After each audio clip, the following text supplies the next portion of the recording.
Aduoko ne Nyasaye maduong' erokamano e thuolo mochiwo mondo awuoye wachne.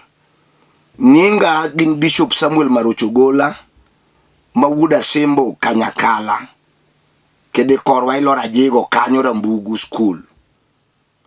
Adwa na wae wach moro matin kamedo kuom wach manasipuonjo kuom yie. Muma ma Jo-Ibrania 11 wacho niya, yie nang'o? Yien bedo gadiera kuom gik ma ok wane ni nitie ka ok wamedo kod kiawa. Kanye madwa na wuoyi matin mondo wawinjre kodi in jawinjo kata janeno. Mana kaka na pimo kapuonjo part A. Na wacho ni yie en kaka sana ng'ama chamo machunga kata ndim. Masami chame to joma neni kichame mabe ok chame, in kendi michame kipoke kama mitigolo ndiga ma iye cha ikete dhogi ka gimibeyo. Tibiro neno ka jomobet mang'i pat wang' gi chako jore, kolaw moko thichre dhogi ka giwinjo wach mar ndim ma gin giwegi to gicham. Tire ni koro kuom yie gichalo joma chamo ndim, miwinj ka ng'ato wachni ni bwana abende ndusna matin mondo acham. Alaw go dhoga, winjo ka dhoga chaya. Tire ni nitie ka koywayo wach mar ndim cha e dhoge chamo to kocham, in ng'e ng'ata chiele michame. Mano be yo machielo. Na chaka wacho ni yie chalo ng'at ma dwa kendo, makata wachno mena nyako ni ae dala ma ji jojuogi miyide magirao kod nyang'. To daga ni bwana an ng'ama seyiero. Gik muwacho go kasene kanitie. Nyako ni dhibedo nyako majaber. Koro chako dak kode ka koro dhi fwenyo gik mane iwacho ka. Tiene ni ng'ato yie gi wadgi ni mondo kende kata mondo kende oyie to gima odhi yude toke no to kia. Mano be ma yie. Koro yie madwa wuoye sani en yie achiel kuom yie adek mondikie Muma. Nitie yie ma ng'ato nyalo luongi tiyie, kaka kuom ranyisi anyalo luongi no Nyango tiyie takono Nyango yiena. Aluonge to yiena, awinjo ko yiena ni entie. Mano be ma yie. Yie mar ariyo en ni nitie gima na akwayi mondo itimna, ni yawa kiyie itena dhok modho, kibi konya do odumba makethre gi buya tok dalagi. Taikone aoyo mama abiro biro. Tene ni iyiena mondo ibi ikonya tijno. Mano be mana yie. Yie mar adek en yie ma Yesu wacho niya, dhuw yal wach maber to jogo moyie mondo tisi, jomodagi to buro seloyo. To magi ranyisi manolu jomoyie. Tene ni dhiw yal wach maber jogo moyie. Nitie yie miyie kuom wach Nyasaye koseyal nigo, kosepuonjigo, tiyie ni kara Yesu Kristo en Ruoth. Mano be mana yie moro. Yie mar ang'wen ma ok awacho en yie miloso alosa e chunyi ni gin moro nitie to onge. To kanyo be michuo e chunyi, kata ji wachino mera in gik miwacho go kwaneno, oyo hata neno gi. En wang' yie mawuoye mar ang'wen ni madwa leri malong'o mondo iwinji. Yie mar ang'wen ni en wang' maneno gik ma ok ne. Apako Nyasaye maduong'. Onyalo neno gik mabiro timre higni 20. Onyalo neno gik mabiro timre higni 100. Onyalo neno ot maduong' moger mar mareba manigi dhoudi 6 to gi bedrooms 8 gi sitting room 2. To pok oger kendo dakie od lum to eto chako neno od mareba. Oneno gik madongo. En yie maneno gima onge ma ok ne gi wang' to okelo to bedie. En yie makata nyuol nyithindi matindo ma moko pod nie nasari, moko kia nie baby class, moko kia nie PP2, PP1, pod gin chien sawa. Tisechako neno chuny injinia gi chuny daktari gi chuny lawyer kuom nyithindi. ting'eni gidhi bedo loya higni mage 30 mabiro. But in king'iyo gi tineno loya higi, ineno japuonj mar sekondari, ineno ja agriculture maduong' mabiro puro misomo kod tinga, ineno loya, ineno daktari mabiro thiedho ji Kenyatta kata Nairobi Hospital, ineno ji madongo nyithindigo. Mano yie uneno gigo, yien wang' mar adek. Apako Nyasaye maduong'. Wan gi wenge ariyo maneno oko, to kore ka wan gi yie maneno gima ok ne, en oneno gima opondo mabiro maber, ok one gik maricho. Yie yiero gik maber lile maneno ni, makata sani chandri mama chandri dichuo, to yie nyalo konino mera we bedo gi wasi. Aneno ka gimoro mienyo e dala na ka to nena dake ot mobam ma wiye obaw kod jwala. Aneno od mabati mabiro mambulu mogoyo chumbe mag miwaya. Aneno ot malich mogerie dala na ka ma joma winji nyalo wacho ni wiyi okethore, kendo ka gineni to chalo gima moki weyi, obwongo ni dhi siluto, ginyalo chako go mbaki mos. Giwacho ne jowadwa, ne wan gi John, to John chalo gima wiye beyo, wiye dhi mabor, nikech owacho gik ma wan ok wane. Kia noneno ot, kia ogero neno kia ng'o, koneno kia kund dhok ma dhok biro pong'o mibiro nyiedhi, to wan kata kwang'iyo to kata diel ema onge go. John cha wiye weye. Ng'ama nigi yie thothne ji wacho gano janeko. Yie miyo ng'ato wacho wach maonge adier, to owacho ni gino nitie. Apako Nyasaye maduong'. Kinde moko ne an gi nyamera moro, ok osomo ahinya, gike 8 ma ji gike samoro ni, to nokalo penj, but kaka noyud pesa modhige form 1 mondo dhi mbele gi somo ne onge, to nodonje warruok matut mar Yesu ja Nazareth, momuonyo remo ngili. To kaka nomedo donge warruok, koluoro warruok, ka nie gi baji kod luoro mapek, chieng' moro ka noloso yie, koneno ka nyiri mag university gi mag colleges gi matiyo mag jopuonje yudo chuo manigi bei, chuo mabira limo maro kende osegolo milion, bira limo maro kende 300,000, bira mondo mos maro kokalo 200,000.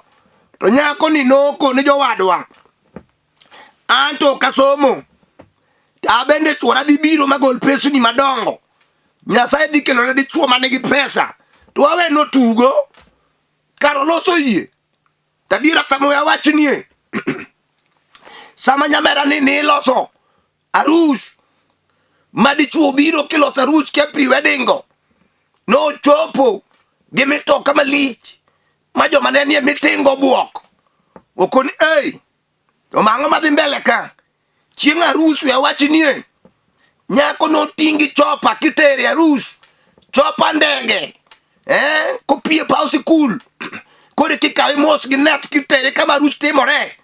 Yie nyalo ywayo gima onge, to gini timre ni nyako ni kose wacho gicha higni 15 bang'e, kore koneno arus maduong' ma ji opangi orenge manigi pesa, mitokni kende manoko nyako ni ok nyalo wachi, dhok manonyuom wuon gi ne chiegni loro achiel akia kwan gi pesa motimre maracho jaklas 8.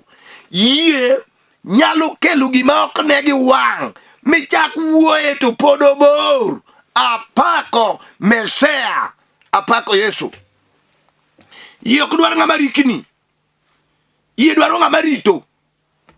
Kati onge nyathi, gimomiyo ka mon mang'eny osekoso nyithindo kuom higni mang'eny, ilamo nigi to giyudi, nikech en gi lengo ni koseyudo nyathino to Nyasaye koro onge go gi wach. Owere ga adier mineko dokie kwete momadho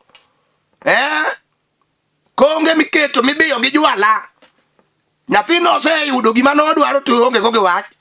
Tapenji, yie to nomiyi ga adier, to dak koro itim gima yie dwaro. We awachni, yie kela gima onge to betie. Sama ni wuoyo gi Ana kata Sara miseng'e pile muma, gi higni ma dhakono nosebedo go, dine onge yie, nikech Ibrahim katera Owacho ni nobiro yudo nyathi ko jahigni 30. Pod en chien e higa. Osiepna norito.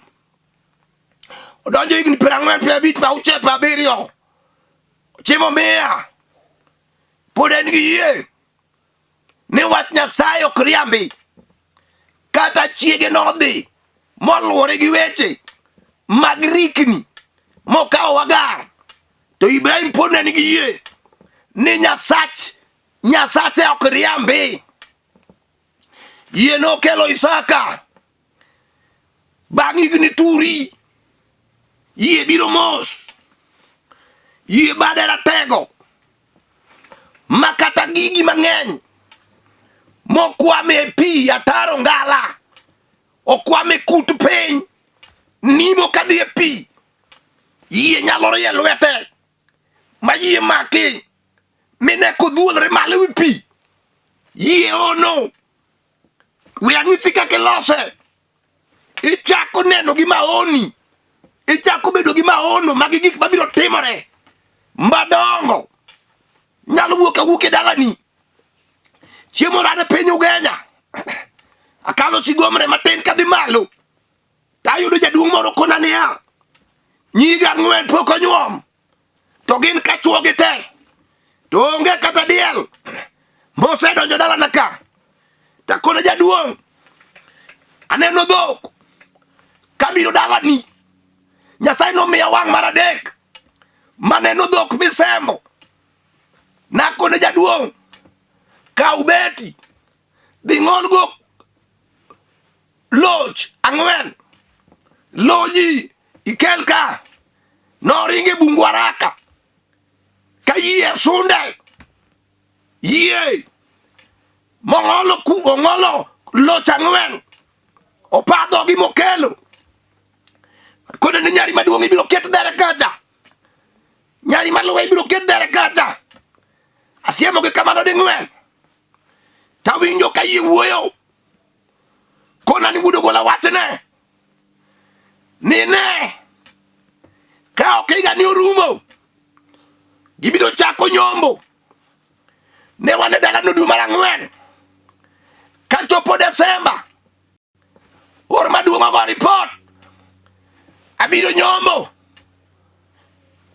Sama wuoye kodi ni. Nyira 4 go osenyuom. Yie oywayo dhok. Winji. Ng'ama nigi yie ok bodhore. Ng'ama nigi yie rito.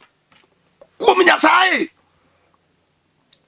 Thoth gik mane timore muma e kinde Yesu. Thoth ne Yesu ne wacho niya. Yie ma in go osechangi. Yie kati tuo miwinja sani. Los wacho niya. Asechango.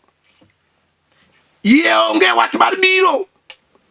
Yie nigi wach mar ose. Ose.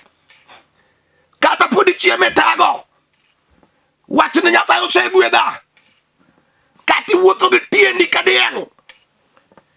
Pile ionge pesa. Wach ni ruoth osemiya mitoka.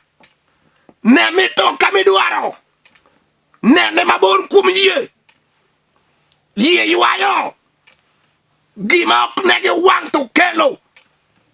Be yie ok penj ng'ate katimoni. Yie ine miloso. Marika 2.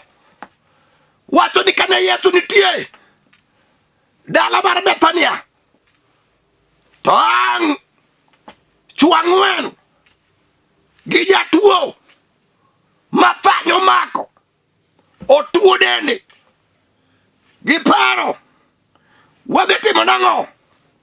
To ji opong'o ot nyaka oko. Chielo idho malo.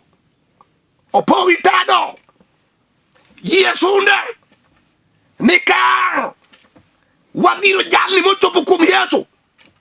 To se change. Jowado yie nyalo miyo ng'ato bed janeko. Weche mag ot. Ibiro penj bang'e. Usuri mane gituchono. Ne ok en odgi. Kes badai. Yie. Nyalo mi muom. Dhako mane yie chwer. Higni 12. oloso yie okone jowadwa kata rumo adong toke lelo remba osebe chuora oseweya jodala waweya mwandu serumo tawinjo ni Yesu kalo abiro luro giyo kang'e to kamako laklawe tang'ina biro chango ong'eyo nobiro chango okoparo ng'eyo yie kelo ng'eyo yie mon kod kiawa okodwar ng'ama daut apako Nyasaye maduong' nomako laklaw Yesu marembe nochungi kanyo yie dwaro ng'ama amua ni duto te nyalre kum Nyasaye katunena kawuono kiny na rwenyu useyanya kiny nusaya usejara kiny nuluora yie dwaro ng'ama neno gima dhano ok ne oneno gik madongo ma Nyasaye kelo kochimo dalane oneno ka nyithinde Nyasaye ting'o malo oneno ka ok odhi tho ka joko jadhier ok odhi tho marach odhi tho gi kwe yie loso gik maonge betie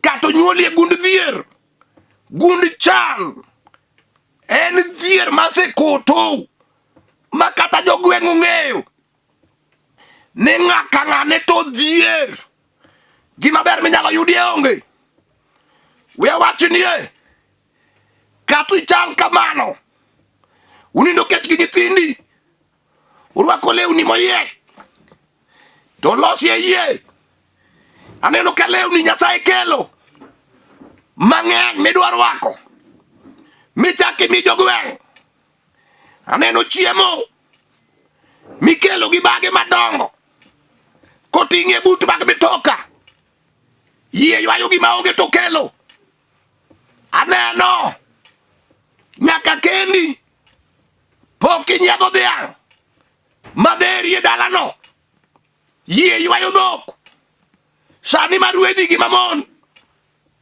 ibiro nyiedho dhiang' los yie kata ionge dichuo jomoko luongi nopamo giseya ji moromo los yie chak neno dichuo makendi sani chak loso yie ni nyaka kenda los yiewa kata in dichuo idwa kendo osetami aming'a ma ji oparo ni rach los yiewa kawuono ni los yie ni gani Nyasaye mi dhako malong'o mugo kelo wete los yiewa wedeko chakalaka ni aneno kan gi dhako sami adhaka dhi nyuolo go nyithindo aneno kan gi dhako odaka chak neno gik madongo kata ionge low midhi go e dala inyo shopping center pile bed gi yie sani aneno mugano oseting'o low e lwete keloni dwaro jal makao rie wang'i kuom Yesu kiloso yie maduong' koni ok odhi kalo samo gwedho ji nyako gwedha dwaro ng'ama ikode kaka Jakobo no ikode koni ruoth ok ibiwe ka ok igwedha ng'ama loso yie kata piny podi oneno mani piny chon koni Yesu ibiro keta abiro chiemo gi ruodhi ibiro keta jopiny biro gona sarut ng'ama Yesu ting'o malo piny nyaka ng'e ka Yesu gwedhi piny nyaka ng'e gweth mar Nyasaye ok pandi we awacho ni osiepna aseneno yie mama moro nenigo chieng' moro kosekonyore to biro moke osechuo sandan onge dakteche osetemo gi yedhe mag amuonya konindi otanda otamore tawinjo kasimo ywakna ni jalweny in kanye sama nachopo osiptal tayudo mara nokonindo tapenje ni mama ang'o marach ukona ni jalweny gima ng'eyo nyathi osewuok to biero ni nyaka wuogi akoni mamiloya gi ber iloso yie kane pod walemo nawinjo kochukore dichiel abiero nowuok yie ratego mama cha noloso yie dwaro dhako moro machal gi Susan manya ugenya higni 18 kaonge nyathi sama nowuoyo kode machuori osekendone ne wawuoyo kode wapenje ni Susan bi ng'eyo ng'ama idwaro nyathi kuome nodwoko na dwaro kum Nyasaye to wapenje niya donge ineno ka iki osekalo to koni podi hika gi Kana hika gi Sara pok oromo dhako mawuoyo kuomeno miluongo ni Susan yie mane en go ne walamo ni alama bang' dweche 2 ogochonwa jolweny pok adhi kaka dhiga pile wakone ni kidwa ng'e adier ni yie ma in godo osechwe nyathi ei dhi pim sama nopimo duoko noduogo nyathi nitie maja juma 2 awuoye Yesu ka ng'ato loso yie to Yesu donje Batimeo kamufiolo ji konyo to en okokonyore yie mane go nomiyo Yesu change yie en bedo gadiera kuom gima ok ne ni gino nitie ka ok imedo gi kiawa duong' kod pak e loch gi teko odog ni simba ma dhod Juda manyakwar Jesse. Awinjo mama winjo dichuo onegi lose yie kati neno ka nyathini moro ran lose yie kasapodi Nyasaye dhi make lwete ok odhi buodho ang'e chuma bad Yesu no ang'eyo chieng' moro mama moro kore dala na olwang' dala no kwamo nyithindo lal te moko lal Mombasa moko lal Nakuru moko lal Nairobi aonge dhano madak go to mako puna kata chiel onge nakode mama be in gi yie ni mani Mombasa molalo kata osedonje dinde moko nyalo duogo nokode jalweny an gi yie nakode ne loso yie sama ne pod wawuoyo nawinjo katir kod yie omula dier od dhakono ne walamo ne Nyasaye bang' juma achiel ogona simo jatich Nyasaye wudo gola kijana mane Mombasa osebiro odonje dala Nakurwenya katike ng'eny Urwenya akoni mano iyo ywae kijana wacho niya sama ne walamo e dala gi ka e sama no winjo ka chuny dala gi olime kane piny Mombasa yie no gole ma idho mitoka mochopo dala gi da pima ngo gi yie adwa na lam ni sani adwa ni lose yie ni gik ma ok iseneno chak neno gi kum yie sani chak loso gi kuom yie e alamo ni sani riebadi kochimo TV no e nying Yesu Kristo ma ja Nazareth. Riebadi kuom jalno moriebade TV no we oloso yie otuo Jehova change oloso yie dhiero ole odwa no bed ng'ama nigi pesa. Nyasaye miye pesa. Nyako no oseloso yie dwaro dichuo miye dichuo. Dichuo no oseloso yie neno ka tich maduong' bire mbele ne miye tij no. Aseneno ka jok manyoche chayo ni nyithindgi ok nyal somo oseloso yie nyithindgi dhi e mbalariany kata pod gitindo to neno mbalariany e wang'e. Nyasaye timne ng'wono no. Apako bisunga mar lweny.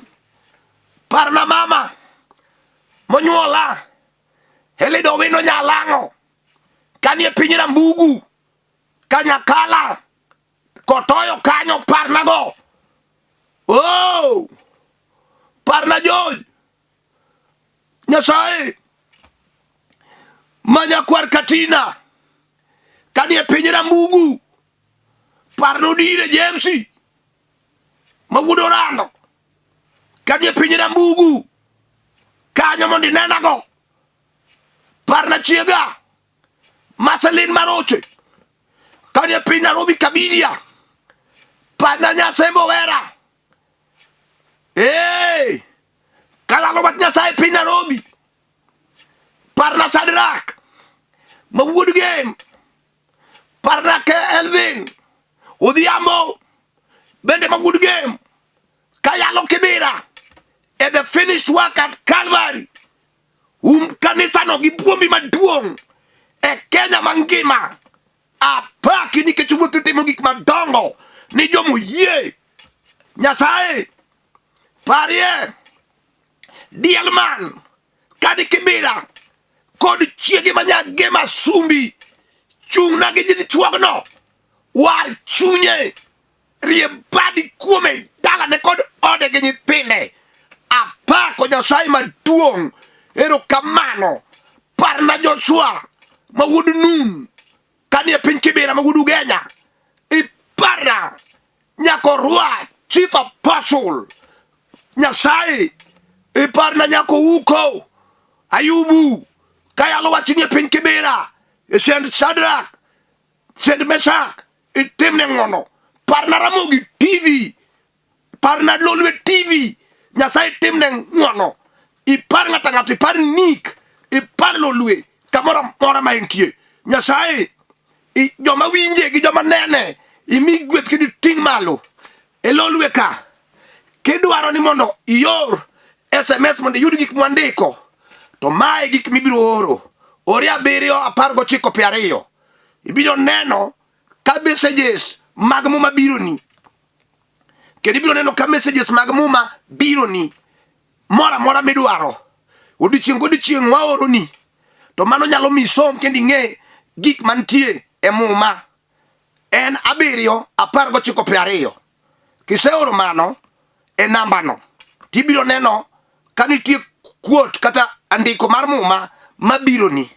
Nyasaye erokamano kuom sekonyo Lolwe TV kendo miyo oseyalo injili momako ji nikech wach manie iye ka. Erokamano kigwedho janeno te alamo kan kod yie e nying Yesu Kristo ma ja Nazareth. Amen.